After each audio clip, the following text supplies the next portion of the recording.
तांको विरुद्ध रे गोटे कंप्लेंट पाइथलु जे से गोटे बिजनेसमैन को ठारू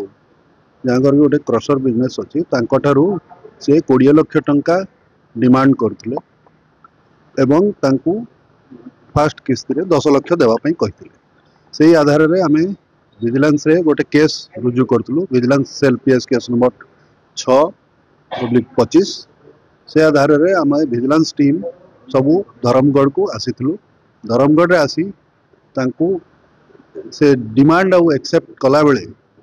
10 लाख टंका तांकू आमे धरिथिलु कॉट हिम रेड हैंडेड धरिकी तांकर घर सर्च कराइतला घर सर्च बेले तांकठू नगद 47,47,600 टंका बाहर यही सब आउ 10 लाख मिसिकी टोटाल 57,47,600 टंका घर बाहर से आधार रे तांको आज आमे से केस रुजु करी 7 पीसी एक्ट रे केस रुजु होईची एवं से आधार रे आमे तांको अरेस्ट करी आज कोर्ट चालान करछु।